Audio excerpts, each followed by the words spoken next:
This is AI Marketing Experts, where bold marketers and next-gen AI collide. Each week, join us as we decode trends, test tools, and share real wins from the AI-powered front lines. No fluff, no hype, just straight talk and smarter marketing.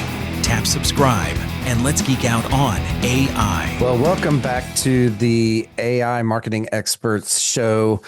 We've got a really special guest here today. His name is Frankie Fihn. He is a world traveling entrepreneur, best-selling author of Beyond the Agency Box. As you can tell, I've got a nice little marks and all that kind of stuff in this book.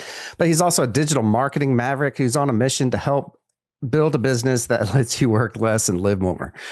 From agency secrets to lifestyle freedom, Frankie's here to show us how to break the rules and thrive on our own terms using AI. So we're going to pick his brain a little bit here on AI. All right, Frankie, thank you so much for joining us. Why don't you tell us a little bit about yourself, your entrepreneurial journey, what you do now, and all that kind of stuff?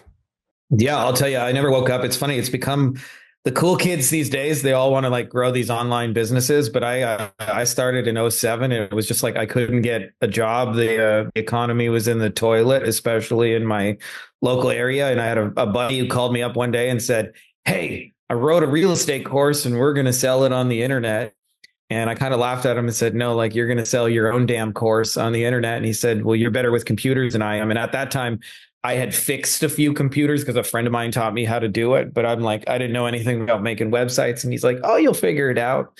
And I couldn't get a job. And so I was like, all right, I guess I got to make an internet business happen. And it's always kind of funny how it comes full circle. I'm sure you guys have experienced this, but around 2020, people started telling me, "Did you know you can hire people online and work remotely?" And I kind of laughed because I'm like, that's been my life for like 2 decades. But I've been telling like attorneys, for example, since like 2016 that they could run everything remotely. Didn't believe me. Then they got forced to do it. Now they're like, "No way I'm going back to an office." But I don't know. I kind of got thrown into this whole journey by accident. It wasn't like a dream. It was just like I was just trying to eat especially for the first 2 years. And it turns out when you get into it, it's a really beautiful business model that you can run from anywhere in the world and do cool stuff. And as long as you got Wi-Fi that doesn't suck, like you're usually like in business. And so it's been that way for a long time. I sometimes lose track of days of the week now because, I haven't had a real job and a real schedule for so long that if it wasn't for other people's things, I wouldn't even know like what month it is. So anyways, that's a little bit about my journey, how I got into it. Oh, cool. Awesome. All right. We have tons of questions here for you.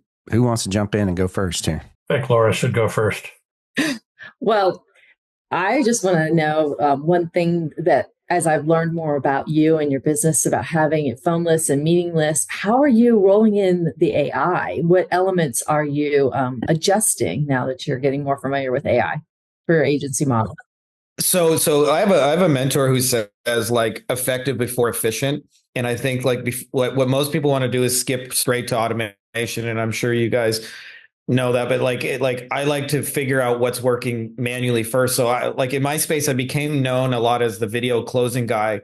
But how I figured out how to close on video is like if you do, I don't know, 1,000+ sales calls and you do them in a row, you can almost finish people's sentences before, especially like when you do it for the same market. So like when I really like kind of did it in the trenches, I did it a lot with attorneys. I'm like, I could like literally finish an attorney's sentence before they're going to say it, because you just heard it 100 times in a row. And then I started to, one day I got the idea of like, most of these sales calls, they're just asking the same like 5-6 things. What if I just answered those questions before they even brought them up? And because it was done in a video, I had time to like prepare it. And so, like you could actually like really think about your answers. And so I did it. And I actually remember the first time I did it, I wasn't even sure it was going to work. I have a friend and mentor named Travis Sago who said you can like close stuff phoneless. And so what ended up happening is I was like, I'll try it. In my first few takes of it, I used the free version of Loom because it was like, I didn't want to pay for a software and then forget about it 10 years later. I'm sure you guys had that experience. You sign up and go, like you look at your credit card statement like a decade later and go, "Oh, I've been paying these guys $20 a month for like 30 years now." So my first few takes were like too long. And so I had to force myself to compress it down to 5 minutes. And eventually I got it, tried it. And the first person said yes. And I was kind of shocked. And this has evolved over the years where we have sold houses completely through video. I sold a single car, not cars plural, but we sold a car entirely through video. We've sold investments, crypto, and masterminds. And then what I realized is after doing it, that most of the work is actually not necessarily in recording a video explaining what you do, but it's actually the hour it takes to generate the presentation beforehand. And so I built my own custom AI tools so that I can just tell it a little bit about what I'm selling and it'll auto generate those presentations. But it's really just comes out of like, do enough conversations with people, you know what they're going to ask you before they ask. Now let's bring AI and automation to that. So I trained it on, like, for example, a big part of what makes it work is I grew up where we were poor, so I never had like cable or satellite. We had like 4 channels and bunny ears, and I'd hit my brother Jordan, like, Jordan, don't move, like, you got it, don't move, like, channel 4 is coming. And I remember a few of them had late night infomercials, and I'd never realized that would like influence what I was doing. But I realized if you watch enough infomercials, it's never enough to say your product is good. You have to come up with a demonstration, a visual way to represent it. So, like, for example, they would be trying to sell a vacuum cleaner. You can't say it's a good vacuum. You got to take like cigarettes and road tar and dump it on the ground, and then you got to vacuum it up and go, see, does your vacuum do that? And I started to think about it especially because I got into selling services, and I was like, most times when you sell services, especially some sort of expertise, people don't get it. Like I've been trying to tell people what SEO is for like 20 years, and people still, like, my mom goes like, what is it you do again, Frankie? Like, what is it? Ranking a website? Oh, it's Google. Like, this isn't illegal. You're not going to go to jail for it. Right? Like, no, Mom, I'm not going to jail for ranking websites. And what I realized in like years into the journey where it kind of overlapped, I was like, if you can show somebody visually like what's going to happen for them as a result of your sort of intangible thing, they'll get it in seconds. And so a big part of what I use AI now is to create visual demonstrations where within 3 to 5 seconds, somebody goes, oh, I get what you're trying to do. And it sounds really simple, but I'll give you an example that, like, we have a guy who sells Facebook ads in our mastermind, and he does it for like kitchen remodelers. And he was trying to explain to them the ins and outs in Facebook ads. And of course, they don't get it. They're general contractors. And I said, well, what actually happens for them? And he said, well, they either get a form fill or a phone call from somebody saying, hey, basically, I'm interested in a new kitchen, blah, blah, blah. And so we start the presentation, like, and I had AI suggested. I was like, let's just show an example form filled out of somebody who said, I need a new kitchen, and let's play a phone call so they can hear an example phone call. And in 3 to 5 seconds, they get what you're doing for them, right? Like, you don't have to try and explain the ins and outs and complexities of Facebook ads. But now I've been able to train our own sort of custom GPTs and AI models on that. And then the next evolution we're sort of building is I'm creating tools that will even create the entire presentation, including the slides and the visuals, so that all you got to do is tell it 2-3 sentences about what you're trying to sell. And then it'll create the whole visual presentation, and you show up and record it. And what I wish I knew like 20 years ago is busy, successful people with money prefer to be sold this way, because instead of like dedicating 90 minutes of their time, which they have so little of, just give me a 5-minute video that gets to the point, tells me how much it is and what I'm going to get and what I'm not going to get and how it works. And if I want it, I'll make the decision from that. And it removes all these complexities of trying to schedule things and sync up. How's your Tuesday, the 24th, and calendar reminders and things like that. And you just go, hey, watch the video. You can let me know if you're in or out, if you got a question. And as a result, we're able to have tons of simultaneous conversations. And the real benefit for me is I realize that in doing it, that it's actually mostly digital me that's doing the work. So it allows you to remove yourself from a lot of the complexities of the process, because like digital me is having all these sales conversations with people and AI is assisting with creating those. But like, I'm just in bed with my kids, getting yelled at, like, read the same book the 75th time in a row. Not that way, Daddy, read that, extra excited, that kind of thing. But digital me has been working that whole time. And so I think that's a real hidden secret with AI, is like the leverage capacity is like, it's unreal. Like, I don't know where any of this is all headed, but like it's impossible for it not to be even bigger than the internet. Like, it's probably the biggest technological change in our entire lifetime. So I don't know if that answers your question, but that's kind of like what we're doing. Yeah. I could dovetail on top of that, because you mentioned a bunch of really cool things. The infomercial, which I remember that I stayed up late and watched infomercials and stuff like that, and got the ranker. our good buddy Dan Kennedy, GKIC. You and I had a Yep. conversation about that before, Frankie. And direct response marketing in general, and that you obviously you've got that understanding in your bones. Everything you do comes across with a depth of marketing thought and understanding. So you've got this. You mentioned how you guys are using AI to create that visual. Some people don't get sold right away. They need the follow up. They need the relentless chase afterwards, up to some degree, that direct response followed that 7-page sales letter back in the day, and Yep. Gary Halbert and all of those guys. How do you see that next step when somebody does see, like, again, pulling you out of the equation, having that really cool video, teaching to them, getting them into your funnel if they don't say yes right now? What's that next level of making sure that you've got some sort of automated process with AIs now and stuff like that to really help that nurture of the people that are on the fence, but really now selling them over a period of time? Yeah, I'll tell you a little bit of the influence that I have in that, because it'll help you kind of understand how I see ads these days. I remember there was a period of time, a friend and mentor named Ken Hardison, who's big in the attorney space. He invited me to one of my masterminds, and after 10 years, I decided to no longer do my SEO agency. I didn't even know agencies could be sold, so I burned mine to the ground and just decided I didn't want to do it anymore, which is kind of a dumb way to do it, but it's what I did.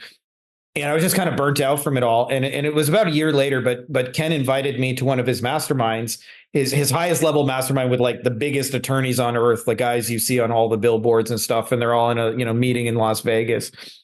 And I remember he said, I want you to be there about SEO. And I said, why? I don't sell SEO. And he said, but you understand this stuff. And I said, of course. And he said, well, you're the only one I can bring in who is not going to try and push a solution, because you don't have any horse in the race. So you're not going to tell us we should use you. Oh, that's fine. Like he said, I just want to know if we're getting our money's worth. And I'm like, I can tell you that in 5 minutes. Right. Like, so I remember they went around the room and it was easily like I was the dumbest person in the room by far.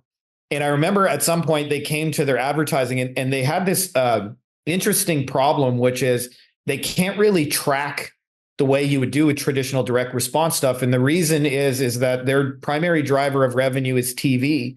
And on TV, if you have a hard to remember phone number, nobody calls you. So if I say like, hey, I'm Frankie Fihn, call 258-1472, like 90% of people can't remember your phone number 3 seconds later. And so they all have really easy to remember branding numbers. So I think of like George Sink in South Carolina, who's like, call 999-9999, right? Press 9 until you hear George. Then the problem is, then they have to make all their website ads say 999. They got to make all their Facebook ads say 999. They got to make all their billboard. So when somebody calls, they have no idea what worked. And I remember they went around the room and they all like, I can't track it. And then they're like, what do you think, SEO guy? And like, it was, my turn to talk. And I remember I just asked like, well, I got a question. Is it working like for you? And I pointed to the first guy and he's like, yeah, we spend like 15 million. We probably do 100. And I was like, what about you? We spend, 30 million a year and we did, 200 million last year. And I went through and like all of them, it worked like substantially. And I was like, who fucking cares if it's working? Just do more of it, right? Why do you got to track it down to the penny? And it became the first time I realized that the power of like really omnipresent in being in a customer's world. And so my goal with like nurture and follow up, which is assisted obviously by video, but I'm like, I want to be omnipresent. And from a tactical point of view, what it means is when somebody clicks my stuff, there is often like an email automation that goes out, and there are retargeting through both Google and Meta. And I use all of those platforms to the extreme. So meaning like if you click my stuff, you will start seeing my digital billboards on Google display everywhere. You will start seeing several dozen YouTube ads. You will then start seeing retargeting ads on Facebook when you go on Instagram, and it'll feel like this larger than life personality, but really it's just like $5-10 a day in retargeting that is taken to the extreme level. And where AI comes into that is there's a lot of complexity for creating like 30, 40, 50 different ads that people see. So for us, like I can take a bunch of content, I can analyze it, I can find my best stuff, I can have it recreate more ads based on that. And what used to take, 20 hours to create like a giant long-winded campaign, I can like, generate 20, 30 variations, give it to a virtual assistant, say, go upload these ads. And we're able to create very comprehensive campaigns. And so I have the front facing stuff that everybody is used to, like traditional click my thing, download my thing, you can measure the results. But the real magic of my campaign is after the first click, is like all of a sudden the omnipresent machine turns on. And also what the interesting thing about an omnipresent machine is that because every time they go somewhere, they see a different ad, you don't have to like constantly change the campaign. So you can kind of build it once and just let it run forever. And so that's how I have set up, is like I use the maximum extent of the pixels and also the maximum extent of email follow-up. And like, for lack of a nicer way of saying it, like that's a lot of fucking content, but like AI can assist you with creating that and then setting it up. But my goal is always to get people into an audience where then you will be omnipresent to them. And I consider that the best kind of follow-up. And I used to laugh at all the guys who like ran branding ads that they couldn't track until I sat in a room full of attorneys that were like, we're making hundreds of millions of dollars with non-trackable branding ads. And I realized the real magic of it was they're on every billboard, they're on every radio. And it also like, there were ways they showed me that they work together. Like, for example, one of my mentors said, I have a sneaking suspicion that my billboards didn't do anything. So I put a tracking phone number on. I got exactly 0 tracking phone numbers in 6 months. So I canceled it. And I said, what happened, right? Nothing. And he said, no, you're wrong. He said, all of a sudden my radio ads dropped, my TV ads dropped, and everything else started lowering. So what I figured out is that the billboards don't directly generate a phone call, but they reinforce other media. And so what I realized is once you get omnipresent, like just don't mess with it. Just leave that thing in place and make sure whoever you're trying to do business with sees you everywhere in every possible way. Where if you guys have ever had anybody retarget you to that level, it's unreal. I had Sam Ovens I think it was Sam Ovens. He used to run these consulting ads, and I clicked on one of them one day. And I remember like I had some app open. I'm on the toilet, scroll on my phone, and then like Sam Ovens is in the middle of my app. And it took me a minute to realize he had retargeted me. I was like, why am I seeing Sam Ovens on an app? But AI can make that like those omnipresent campaigns that used to take weeks to get ready and make it like, less than an hour's worth of work. Brilliant. No, I love that. Yep. All right. Who else? Who else has a question here? Jen, I'm going to call on you on this one. Well, I'm wondering if you are using AI to do any like personalization or segmentation, kind of the more nitty gritty, like those things. Are you using AI with that? Yeah. So, I mean, I have formulas for like connecting with different influencers, and it always like I write like extremely, extremely personalized messages. More so for like teaching other people, because I've tried to explain it to other people for years, and they almost inevitably talk about the wrong person, which is themselves. So they're like reaching out to a stranger to try and collaborate, and they go, I am, we are, our company is the reason, and I'm message, and they talk about the wrong person. And I have trained tools to do that. We're also actually working on a tool for Jonathan behind the scenes where it's like an outreach tool. What it will do, it's not finished yet, but we're building it with like N8N. What it will do is it will use deep research, go and find whoever your target client is. Like, say, I'm trying to connect with roofers who spend, at least 10 million a year on ads or whatever. It'll find all those people. Then it'll put them into a database and scrape all their socials. And then it'll write personalized messages based on what it finds on their social. So instead of just saying, hey, our company is blah, blah, blah, it can say, hey, Chris, I saw you were hanging out with, so-and-so in Corpus Christi. That's cool. And it starts with personalized messages, but we're definitely entering into a weird world where just because it's personalized, is it really personalized? But I think we have a 2 to 5 year window for that. But absolutely, we're using it to personalize stuff, to like really speak to people individually. And eventually what we'll be able to do with that automation is to even send the messages. So it'll send personalized messages and engage in personalized conversations based on parameters. We have another one that I'm doing in the real estate space, where I noticed a lot of real estate investors are really bad with follow-up, as to John's point. But the reason they can get away with it is because they have such a high margin thing that you can still be bad at follow-up, and your math works. Like, you get $180,000 deal.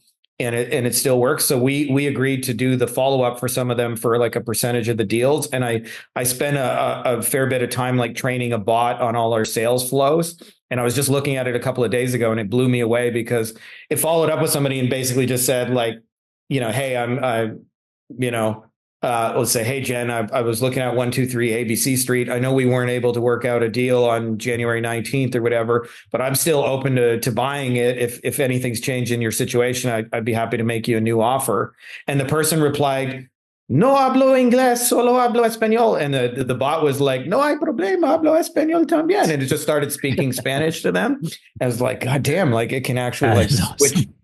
I was like, insane that it can do that. So we actually just got like, something like 36, 40 new people who said, I'm interested still in selling my home this week.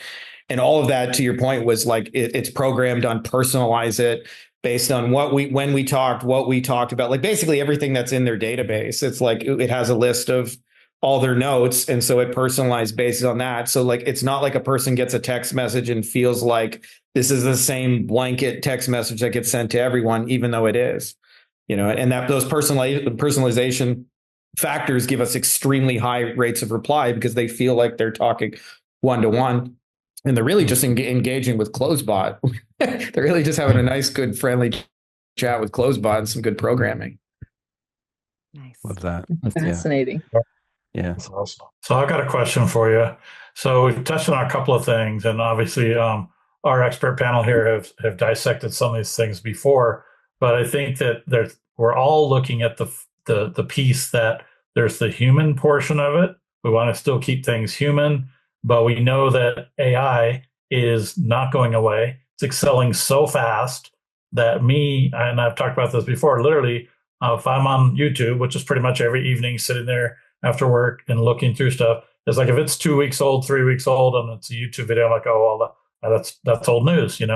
It's changing so fast, the AI world. I mean, we could all sit here and guess where we think it might be headed or where it may be going. But what are your thoughts, Frankie, on what you've talked about N8N, which we're all aware of, automation, all the different tools. But where do you kind of see things going from your perspective of the future? We can't predict it, but what are your thoughts? Yeah, I mean, that's a good question. I mean, like just clarifying, there's no crystal ball here. I haven't looked into it, but there's sometimes you can see certain trends coming like a mile away. And I feel like some of the AI things, like I mentioned this to my agency folks, I actually got laughed at by a couple of people, but I'm relatively convinced that I'm right and they're wrong. Although you never know, it doesn't really matter. But one of the things, for example, is there's new tools, for example, where you can prompt and create a website. Like you had mentioned, Lane showed me a tool called Lovable. You go to Lovable, you tell it, I'm trying to make a website with blah, blah, blah, and it'll generate like a real live program mock-up that you can create. And so for people in my world, instead of trying to sell a website as an abstract thing, it's the demonstration of like, hey, let me show you what I want to build you. And you can show them in real time, like, this is what I have in mind for you. And when they can see it, they get it just, 1,000 times faster. And so I think, who in their fucking right mind in 2 to 5 years is going to pay $10,000 to a web designer when I can build that with a prompt? Like, okay, web designers will tell you, well, there's always going to be a market. And I'm not saying there won't be, at least for a time, but like when those tools and things start to become mainstream, like, if you told people in 1995 that you would buy everything you own from Amazon and you would tell Siri to just order it to your house or whatever, they probably would have laughed at you, but that's just how it is now. So I really feel like, AI is coming one form or another, but I always look at business like one problem solved creates a new one. Like I experienced this in an agency. Step one, any service business, you're just trying to get business in the door. And then when you get it, all of a sudden you have this new problem called I have to fulfill on it. And then when you figure out how to sell and fulfill on it, now you got this new problem called I got to hire people. And then that creates this new problem called now I got to manage a team of people. And that creates a new problem called like, hey, we got really big and massive. And now the entire quality of everything has slipped. And, we're everything we hate and it's corporate-y and all those kind of things. And it just moves forward the problem. It never ends. So one of the things that I anticipate, like a new problem, is all of a sudden there's going to be a flood of AI tools. And I was at a conference speaking for contractors, and they brought me in as like to just show them some like basics of AI. And I'm talking like real basics. Like, hey, did you know I could write an article? No way. And I remember at the start of the presentation, I said, hey, put your hand up if you know what chatgpt is. And I was surprised, like 80-90% of people, I was like, are you guys like just not putting your hands up because you don't want to do it? Or do you really not know what it is? And they're like, what's chatgpt? And I was like, you're fucking kidding me. And then I was like, how many of you guys are like actually using it? And there were maybe 5 guys in a room of like 300 people. And I was like, holy shit, like brace yourselves. You guys are about to have your heads fucking blown off in the next hour. It's like, if you never even heard of this, like I was planning on showing you guys level 20 of this, but level 1's just going to blow your mind. And so I feel like, you know, I was talking to a programmer friend, and he was saying that as new tools come out in the programming world, he gets paid more and more as a consultant for like, tell me how to put this together to do what I want to do. And so I feel like there's a 2 to 5 year window where there's going to be a gold rush where the people who make the most amount of money are going to be the ones who create and sell tools for people. And I think it's never been easier to create tools. Like, I don't know if you guys are the same way, but I probably had like in 20 years, just taken a shower, like probably like 100 software ideas and didn't know how to build any of them. So I never did because I'm just not like programmer, you know, like that kind of thing. But now like there's tools where I can like write me a program that does this, and I can have a software and, you know, 5 minutes later. And so I feel like the real opportunity is for people to create tools that ultimately help people, because most people like I'll give you a really simple example. I created on a live presentation. So I found out a lot of people are using ChatGPT. They take a picture of what's in their fridge and they say, you know, tell me what I can make out of this. And it gives them recipes. Well, anybody here in this room could do that in 2 sentences, but I promise you, most people will be like, what do I say? What do I type in here? How do I get it to tell me what? And so if you just have a custom GPT that says, give me a picture in your fridge, and it's already programmed with the explanation of, and then, you know, tell me how to make the recipe and give me a step-by-step. Like that's going to be a valuable tool to a lot of people. And even though like that's a really simple tool, most people like are just going to look at it with the blank screen of death. What do I say? What do I do? And everybody here, you guys are all at an advantage because in a lot of ways, it's like a team. Like when you train your staff, the first time you have an employee, you give them these half-assed instructions and you get half-assed work back and you go, what the hell? And you think your employees are stupid. And then eventually you figure out like, I have to be very specific about what I actually want as a finished product and give them as much context as possible. And AI is the same thing. Like to get what you want, you have to be very clear on what you actually want as an output. I don't think most people can do that. So like to me, like the advantage of like, I'm the guy who made the app that just upload a picture of what's in your fridge and I'll tell you what to make for dinner. Like the opportunity on those things are massive. And there's tools like Pickaxe where you can embed a custom GPT on a site where they can set it up where the person can use it 5 or 10 times for free. And then after a certain period of time, it says you got to buy credits to keep going. Like you can literally make money creating AI tools and giving them away for free. And you don't even have to put a payment structure in place. You just go, let them use the fridge thing 10 times. And then after that, the 11th time, hey, you got to give me $5 to keep going. And, or, you know, whatever. And I feel like we're entering a world where, okay, yeah, there's all these awesome tools. Think about this. Like, we don't know how to make fucking sense of this and everything that's evolving. Imagine somebody who has not yet even one time opened ChatGPT, how overwhelming it is. Like we're in a world where like, holy shit, like 10 new tools came out while we were just talking here in the last 5 minutes. Like, and it's evolved like in ways I don't think most people really understand, but I'm just gonna show you guys an example. But every single person in my family like has their own little song. So I made like custom AI songs for all my kids and stuff like that. And actually, I'll play you guys just a little outrageous one. But you guys know "The Baby Got Back" by Sir Mix-a-Lot. Yeah. I turned that into a country song. Oh, it's not going to play through. Oh, we're not hearing it. No. Oh, there it is. Brothers can't deny that when a girl walks in with an itty bitty waist and a round thing in your face, you get sprung. So I won't play the whole song for you, but point being is like most people are going to be completely overwhelmed with this tech. I also see Brad, like another new problem that's already emerging, and I think it's going to get more pronounced, is one of the side effects of AI is because you can output 1,000 times more stuff than you could before.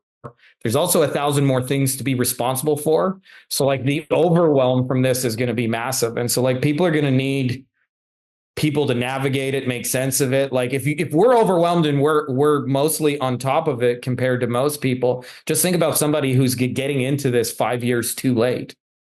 And there's going to be a lot of those people. So I feel like there's going to be a 2 to 5 year window where you can like make obscene amounts of money creating tools that help people and assist them with processes. And they're still going to need your help as a human to figure out like, okay, how do I use this? You know, what goes with what? What was that name of that tool again? Lovable.ai. Like there's going to be a lot. You were mentioning, Frankie, the contractors and stuff like that. So like, again, we all work with small businesses, home-based businesses, that kind of idea. And the first mover advantage is real and huge in it, even to our customers in the industry, which then becomes, so AI first mover advantage, you're going to get some credit, and then it's going to be the great equalizer. So I guess that question wiggles into when it comes to scale 2 to 5 years and it's the great equalizer. Everybody's got 100 pieces of content a day and everybody's website can, everybody's plugging in all their data to create rankings. The back in the day, you could get 10,000 backlinks from Russia and rank to the top of, page one instantly until they all got spammy and you had to disavow them. So we kind of get hey, there's a gold rush, which will then create a level playing field that then needs to be addressed as well. So any thoughts on that? Well, I actually think so this is a little bit counterintuitive, but I think like most marketing folks are because we're marketers, we're enamored by like the marketing tools and all the social media content you can create and how fast you can make a website and a landing page and Facebook ad. And I actually feel like the real opportunities to have completely blue oceans are going to be on fulfillment side of things, just boring, repetitive, stupid shit. And I can think of 2 examples. One of them sitting right there, Mr. Chris Hunter.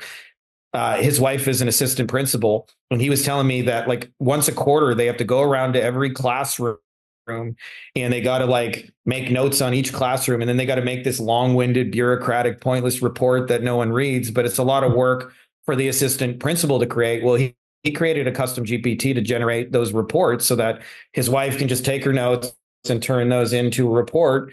And nobody at the school is even going to realize that was AI generated. And so it saves her 8-10 hours of work every time she does it once a quarter. Well, how many other assistant principals could use that exact same tool and have to go through that exact same process, right? Like that's intellectual property that may not be necessarily obvious. And so one more example, just the same kind of thing. So I was hanging with an attorney client. I live here in Mexico, about 2 hours away is Cabo-Fornia, as we call it, from all the American tourists. And a lot of the big shot lawyers that I just, know from over the years, they take trips down there. And so whenever there's a big shot lawyer, I usually go hang out with them, drive 2 hours. And I remember I was talking to probably my all-time favorite lawyer. We're just sitting having, lunch, shooting the shit kind of thing. And I was just curiously asking him, like, because he had told me before that his superstar lawyer quit and he had to kind of get into the trenches of casework again. And I asked him how that was going. And every time he talked, I just kept thinking, AI could do that. AI could do that too. Actually, you know what, Mo, like, dude, like, let me build you some of this stuff. I said, I'll build it for you for free if you want, as long as I own the tool and can sell it to other attorneys. And one of the things he told me he had to do is, so they get letters from the insurance companies and they have to analyze them. And then they respond like 3-4 things. And it's always the same, like 3-4 things, but it takes them 15 minutes to write the damn letter. And they do it over and over and over. And I was like, dude, let me just make you a custom GPT that's already programmed on those 3-4 things. You just upload the letter. I'll spit out the reply. It'll take 10 seconds. Well, I'm the only one in the world who's got that tool, just so you guys know. And I feel like there's only a trillion opportunities that kind of fit that description. Is that marketers are going to be really enamored with chatbots and follow-up and ads. And trust me, it has all that potential. But I feel like the real blue ocean is like just that boring shit you got to do. I got to reply to the damn document again. And they're going to have nobody that's going to like know how to build those tools. And for me, that's 10 minutes worth of work. Just tell me what you say. What are the 3-4 things you say on this document over and over? Do you got an example? Yeah, I got an example. Okay, let's program that into custom GPT. Done. Try it now. Upload a document. Holy shit, there's the answer. right? It spit out the reply and like, hey, I want to check this and make sure it's good. Oh, it's actually good. Holy shit. And so I feel like, you know, there's going to still be blue oceans. It's just going to be not where most marketers are looking. It's going to be on boring, old fulfillment. It takes me 15 minutes to do that. Bureaucratic process, things like that. Like, I feel like those things are, and the cool thing about AI from our perspective is that you can create tools that you rent to people that require no fulfillment on your part. So like I can sell that tool I created for Mo 1,000 times and I don't have to lift a finger any single time I deliver it. I just upload your document and it saves them 10, 15 minutes every time they do it. And it's a way for them to buy back their time. So I feel like certainly it's going to be a weird space when you can't tell what videos are real. And it's like, does this influencer even really exist? Hey, we got a video of the crime, but is that an AI video? I can't even tell anymore. Did the person really do it? Like, there's going to be some weird stuff, but I feel like the opportunities, the boring, old, repetitive things people do 100 times, and nobody's getting all excited to go, I can automate boring, repetitive, bureaucratic shit. But that's where, by the way, that's because marketers are the first ones to discover AI. So they want to use it to its like marketing capacity. But I feel like fulfillment's really like boring things your customers and clients do in fulfillment. Like that ain't never going to go out of style. And they're not going to have 1,000 people working on those problems. So by the way, my wife was just promoted to principal, right? This week. Well done. Was the first thing that she says to me after it all sunk in and all that kind of stuff. She's like, remember all those GPTs that you've been creating? I need you to create a whole bunch of these other ones for my assistant principal because she's going to be brand spanking new assistant principal that she's got to help, right? She's like, I've got to automate all this stuff. And I'm like, yes. All right, let's do it. Let's do it. Yeah. And so the first one that I created was a custom GPT for her that's trained on her that is a personal assistant basically for her to help her with emails because she's going to have tons of those, you know. Anyways, so yeah. And you're the only one who's got that tool, by the way. So far, right. Yeah. So far, yeah. Right. But, you know, and I 100% agree on this whole, you know, the boring stuff is really where the money's going to be in all sorts of things. And that goes for marketing, by the way, too. I mean, when it full circle, that's how we, all 5 of us started this whole journey was the content. Content's the boring stuff, right? Yeah. No one wants to create the content, but that's where most people go to first. And that's honestly one of the first things that's going to get cut from most marketing budgets, I imagine, right? Is that piece right there. Yeah. I'm already seeing the SEO guys, by the way, on that say, they're not hiring writers anymore. Like, well, why would they? Yeah, that would have been 2 years ago, right? And then we transitioned our writer to, you know, you're going to be managing content now, not writing it. Okay. Yeah. So, well, Frankie, we're kind of at the end of our episode here, man. I really appreciate you coming on here and sharing all your wisdom. How can people get in touch with you? Well, you guys mentioned that I've got a book, but I also have a second one called Passive Automated Recurring Income. And it actually ties into a lot of what we were talking about here, which is, I believe, the way to create value for other people in a way that gives you freedom for you is to create and sell tools, and tools ultimately, you know, the hammer is the deliverable, not you and your service and your expertise and things like that. So, you know, you can program those things into people. And I think actually the book's not necessarily specific to just AI, but I think AI like really supercharges that capacity to find a group of people and a problem, create a tool and rent access to the tool. Like I think about your, you know, principal thing, you could rent that to, you know, 1,000 different principals and it would be no extra work for you to fulfill on that. And, you know, can create recurring revenue in the same way that we all like want recurring revenue, but without having to like wake up every day and answer emails and questions about like, you know, when do I get my report and things like that. So that you can find that book on Amazon, Passive Automated Recurring Income. I would encourage you guys to check that out because I'm about to go really big on that. And I think it's for me, it was 20 years of trying to make sense of Robert Kiyosaki's Rich Dad, Poor Dad for how do we use that online for digital people. And once I made sense of that, I'm like, holy crap, like there's so many things you can do. So the old Amazon, that's the best way. That's awesome. Get it today. That sounds great. Yes, that's exactly. Yep. Well, Frankie, thank you so much for coming on. Really appreciate you sharing all your wisdom with us and everything. Appreciate it, man. Dude, anytime. Yes, thank you. Thanks. Thank you. All right, guys. Thanks. We'll see everybody next week.